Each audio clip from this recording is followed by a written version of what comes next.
In this video, we'll be taking a look at my pretty heavily modified Gen 2 Glock 17. I'll explain why I modified it and then the specific purpose of each upgrade to the gun.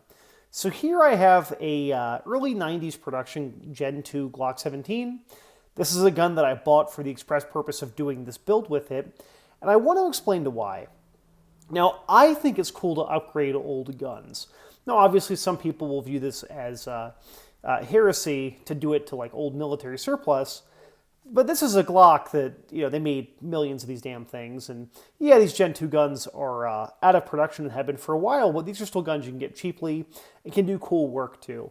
So while I could have started with something newer, I wanted to do something a bit older because I think it's nifty, it's cool. As a big fan of 80s and 90s stuff, I really like the look of the Gen 2 guns.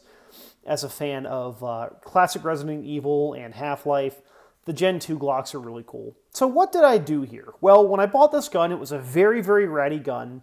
I think it was likely a police trade-in pistol, but I bought it on Gunbroker for dirt cheap.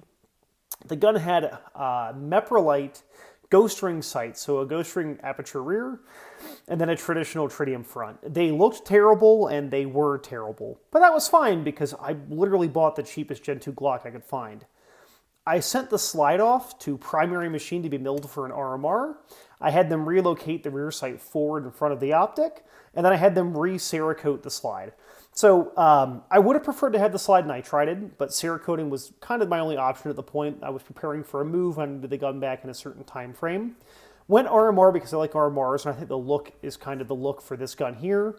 And I'll link the video or the article down below, but I just prefer having the rear sight in front of the optic. There's a bunch of benefits to it, namely it protects the optic better. In an ideal world, the rear sight would have been a little bit closer, but I'm not complaining. Moving vertically down, I swapped out the factory OEM barrel for a KKM barrel. The original barrel was really ratty, which makes sense. The gun was over 30 years old at the point that I bought it, but the crown was kind of screwed up on the original barrel. There was a ton of wear on the locking surfaces. I'm less worried about the actual rifling being shot out in a pistol barrel as much as I am the locking surfaces starting to have enough wear that is impacting reliability and accuracy. KKM does some of the best barrels in the market, and even their drop-in barrels are, you know, super, super accurate. So I've been happy with that. Moving further down the gun, or actually sticking to the gun, I threw on a Tau Development Group SCD. What this does is that as the trigger is being pressed, the plate hinges out the back. And what this is used for is that as we're reholstering, I can put my thumb on the back of the gun like it's a hammer-fired gun. As we go into the holster, if anything were to catch the trigger, the gun still can't fire. So I like it for that purpose. And I didn't specifically go looking for one of the old pre-Langdon SCDs, but I managed to find this one years ago on the used market, and I thought, you know what, that's perfect for this gun.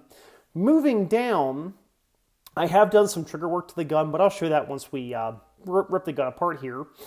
The larger magazine release is actually an OEM one. This is one that someone threw on the gun at some point before I got it. This is just one of the Glock competition ones. And then, of course, at the bottom of the gun, we have this giant magwell. I wanted to go for something that looked pretty 90s, kind of 80s, and this is actually the Rogers Speed Shoot. I bought it through Wilson Combat's website, but it is a Rogers product. If you're not familiar with Rogers, Bill Rogers himself was an FBI agent. He's responsible for Kydex on holsters. He did a lot of the early learning to figure out how to do that. He started off with Kydex that was leather lined so it wouldn't tear up finish, but then of course Kydex turned into more traditional thermoplastic Kydex and, you know, other types of Kydex, right? He does a lot of plastic components like this, LCR grips, whatnot. I thought it looked cool. It is plastic, so it doesn't, you know, add any weight to the bottom of the gun. But it does assist in, you know, being a magwell. But as a benefit, I've also found that it coming into the holster, it actually acts as kind of like a, almost like it's a guide to get you good and high on the gun. So let me pull the gun apart here, say verify we're unloaded. I'll pull it apart here and I can show the work I've done to the inside of the gun. So when I got the gun, the original recoil assembly was obviously in terrible shape, so I swapped it out. These cost you, you know, $5-6 for these Gen 1 through 3 ones, so why not swap them, right? For the slide and frame, all I did was replace a lot of the wear component springs. The original locking block was still fine. The original trigger bar is still good. We're still using the original trigger shoe from back in the day. The ejector housing wasn't too chewed up, so I kept it. I did throw in a Ghost 3.5-pound connector, and then my very standard, and at this point you're probably bored of hearing it, increased power striker spring, and then a reduced power firing pin block spring. I do these because they help to crisp up the trigger pull a little bit without really changing the characteristics of the trigger. I like the kind of plasticky feel of a Glock trigger. Triggers that tend to change the characteristics of the gun, I'm not a huge fan of that. I don't want to change the striker position in the slide. I want it to be a safe pistol with a decent trigger. So I'll put this here. It's hard to see it. It's a little bit heavier than my other Glocks, but it's very crisp. My editor Dan shot this gun for the first time a little over 2 years ago when we did an event with primary and secondary in 2022, and he really likes the trigger on this gun. Now, further work to this pistol, what would I want to do?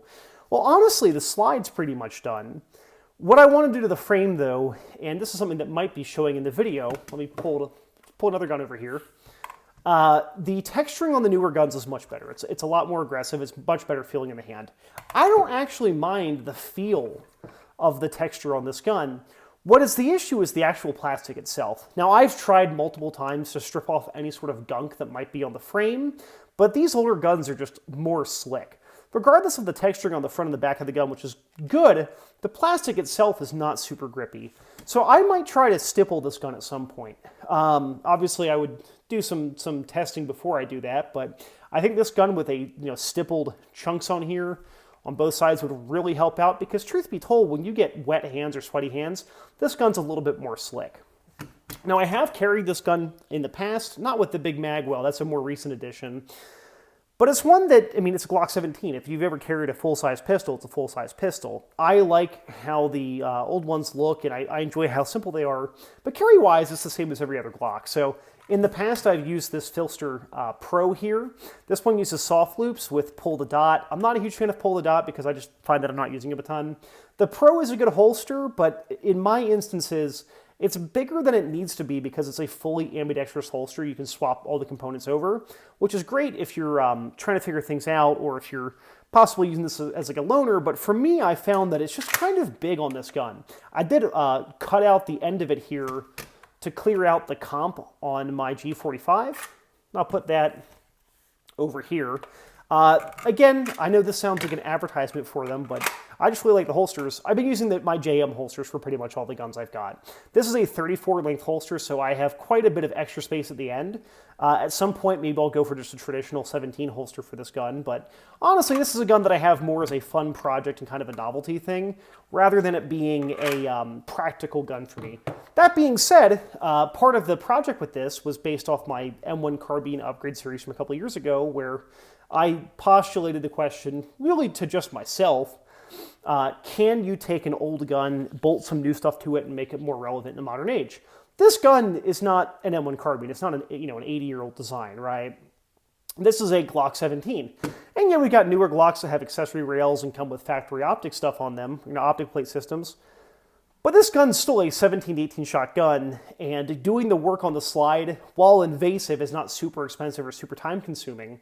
So this is less of a, can you upgrade it? Because the answer is, well, yeah, obviously. And then if you do the work to the gun, this will shoot just as good as any of the new guns do. So yeah, it's an interesting little pistol. I say little, interesting full-size pistol. Very 90s. I've got my 90s watch on right now, so I thought covering this 90s gun is cool here.